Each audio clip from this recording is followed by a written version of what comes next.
Dr. Zakir, some scholars say that smoking is haram.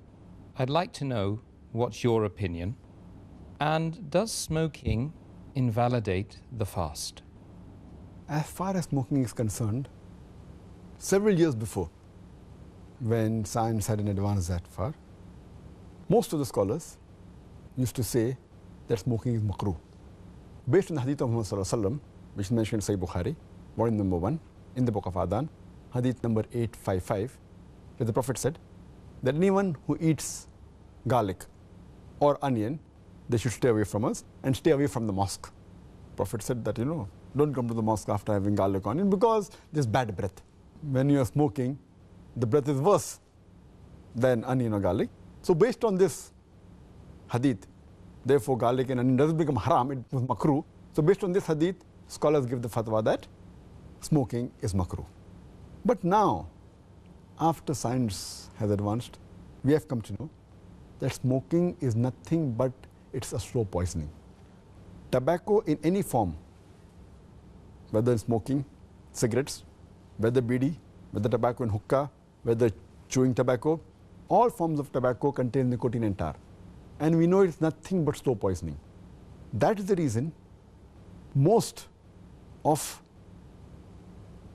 the non-Muslims also, they agree that smoking is haram. Not only the Muslim world, even the non-Muslims. That's the reason they put a statutory warning on the cigarette packs.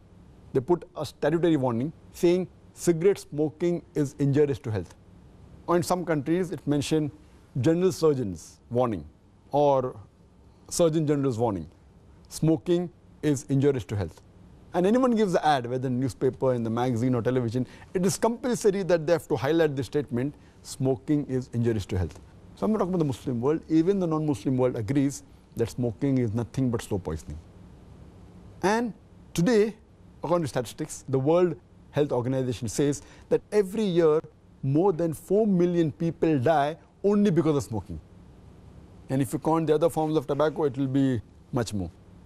And today medical science tells us, and even I had learned when I was doing my medicine in the medical college, that more than 90% of the lung cancer deaths are only due to smoking, whether cigarette or bidi or whatever it is. 25% of the cardiovascular deaths are only because of smoking. 70 to 75% of bronchitis and related deaths are only because of smoking. Smoking is nothing but slow poisoning. It blackens your lips, blackens your gums, your fingertips, it damages your lips, it damages your esophagus, it damages your stomach, and it can cause constipation, it can cause loss of appetite, it can cause loss of libido, your sexual power gets suppressed, it can cause immunity to the drugs you take, and it reduces the defense of your body. And you can only give a talk on why smoking is haram, and I've given a talk on dietary laws in Islam, and I've covered this topic in detail. Time doesn't permit me here. But based on all these various research, there are today more than 400 fatwas. The majority of the scholars, they agree that smoking is haram, and all form of tobacco is haram. There may be certain scholars of certain countries, including this country where I come from, India, they say it is makruh yet.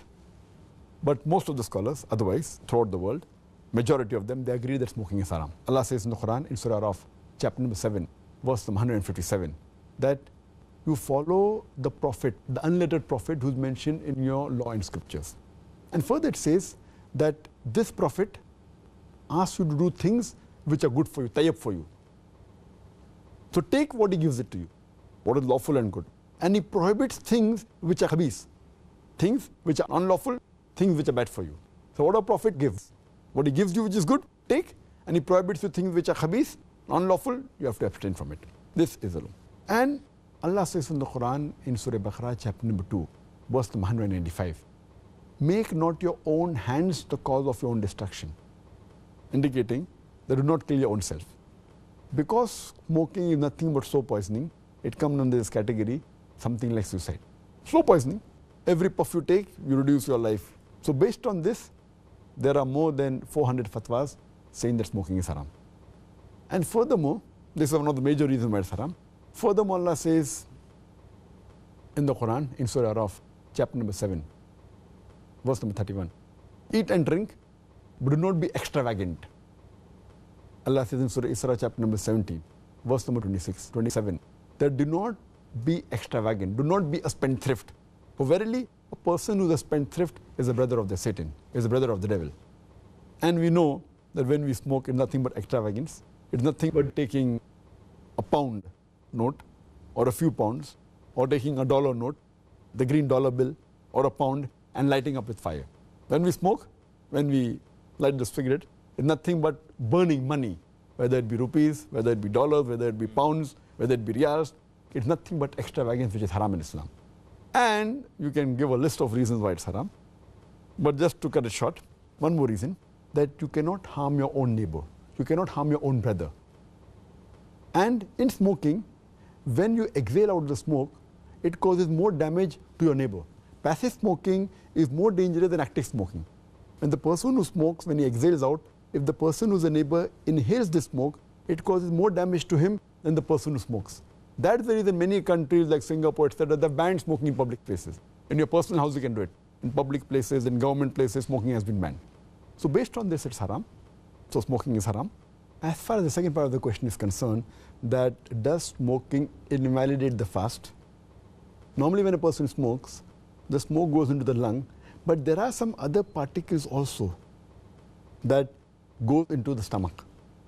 So when we smoke, besides the smoke going into the lungs, it also goes into the stomach, and there are some particles, there are some residual things. So all those scholars unanimously agree that smoking does break the fast. It invalidates the fast. So when you're smoking, besides a person breaking the fast, he's even doing a sin, and that reduces the reward. And many people who are chain smokers, they don't smoke during fasting, but the moment the fast ends, after iftar, they take puffs and they keep on smoking the full night. And astaghfirullah, this again defeats the purpose of fasting, increasing our taqwa. And if a person can abstain from dawn to dusk, from the beginning of dawn to sunset, very well he can abstain from smoking from the cradle to the grave. So it's my advice, the chain smoker, Ramadan is a very good time where they can really stop smoking, and that will be a permanent part in their life, inshallah, for the future.